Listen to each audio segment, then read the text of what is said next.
Back in 2001, my wife and I packed up the car and took our kids on what we thought would be a simple family road trip to Tasmania. Nothing unusual, just long roads, wild landscapes, and the kind of quiet you only find when civilization starts to thin out. One afternoon we were driving along the west coast, somewhere between Strachan and Queenstown. If you've ever been there, you'll know how remote it feels. Dense bush pressed in on both sides of the road, the air heavy with mist and silence. The kids were chatting in the back seat, and my wife and I were doing that familiar road trip, half conversation, half daydream. Then it happened. Without warning, something came out of the bush on the left side of the road. Both my wife and I saw it at exactly the same moment.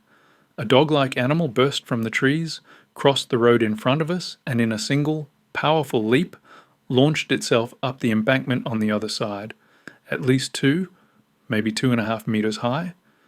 It was gone almost as fast as it appeared. We didn't slam on the brakes. We didn't scream. There was just this split second of stunned silence. "What was that?"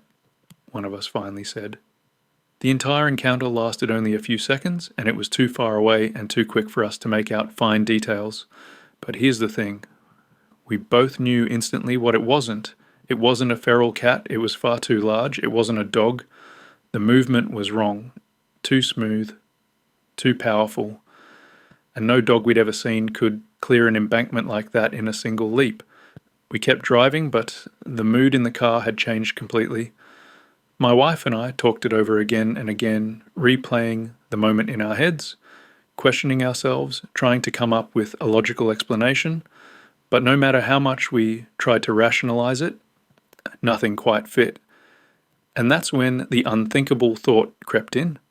The Thylacine, the Tasmanian tiger, officially extinct, gone for decades, a creature that belongs in grainy, black and white footage and museum displays, not sprinting across a lonely road in front of a family car.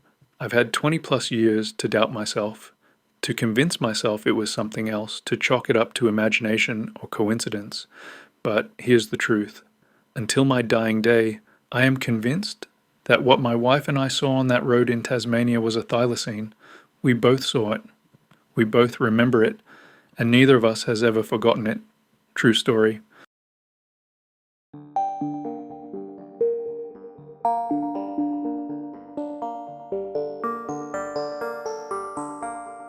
My family and I were on vacation in the Andaman Islands.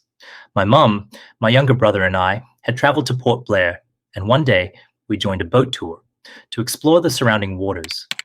It was meant to be a calm day, sun, sea, and distant islands drifting past as the boat cut through the water. I was 13 at the time. My brother was 11. As we moved farther out, one of the islands came into view, low, heavily forested, and completely untouched. The guide mentioned that no one was allowed to go there. Curious, we took out our binoculars and focused on the shoreline as the boat continued on its route. We were still roughly 6 kilometers away when we noticed movement on the beach. Through the binoculars, we could see people, small figures moving deliberately along the shore. They appeared to be members of an isolated tribe. What caught our attention next were the animals moving alongside them. At first glance, they looked like dogs, but the more we watched, the less comfortable that explanation felt. There were about 5 of them. They were lean, alert, and unusually coordinated. Their backs appeared darker than the rest of their bodies, and in certain angles of light, faint stripe-like markings were visible. 3 remained near the shoreline, moving calmly among the people, while 2 suddenly broke away and disappeared into the jungle with incredible speed. No barking, no hesitation, just movement, and then they were gone. From that distance, we couldn't be certain of what we were seeing. We knew that, but we also knew we weren't just looking at ordinary domestic animals.